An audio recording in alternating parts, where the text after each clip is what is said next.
This is London. Hello and welcome back to Retrovision, and thanks so much for watching. And we're carrying on with our series Great British Planes, and this episode is on the Vulcan. Lots of people's favourite, probably mine actually.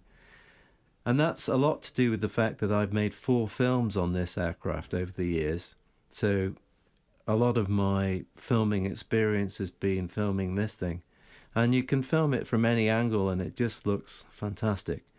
We filmed this particular sequence at Southend Airport, where they have a preserved Vulcan that's capable of high-speed taxis, and that's what we got Frederick Forsyth to do, who is advocating the Vulcan in this episode.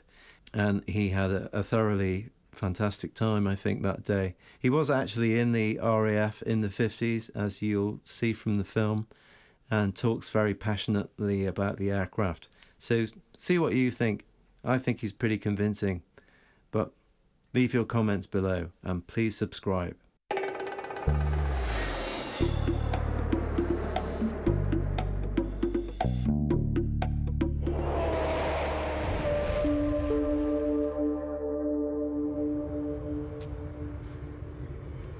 I'm sitting inside the Avro Vulcan.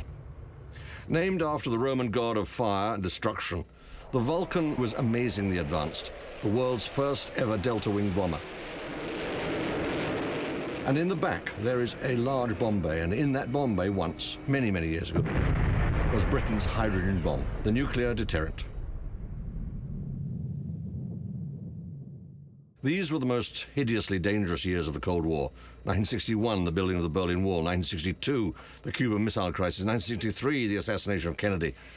And through all those years, this Vulcan and others, the V-Force, sent a message to the men of the Politburo.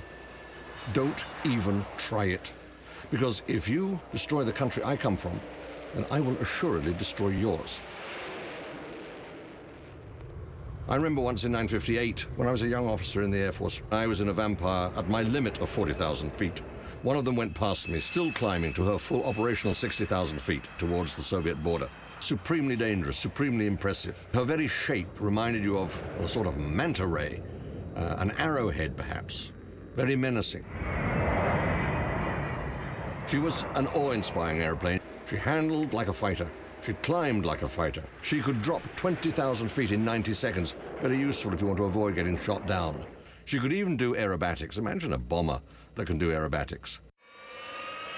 Her huge triangular wing area, 3,550 square feet, meant at altitude she could actually turn tighter than enemy fighters. And for a bomber, that's truly remarkable. For 15 of the most hideously dangerous years of the Cold War, this Avro Vulcan kept the peace. And if she'd failed in her mission, you and I wouldn't be here. That's why I think that it would be nice now that we are all living in safety and the Cold War is over, for us to say thank you to the Vulcan by voting her the best bomber and indeed the best aircraft that this country ever made.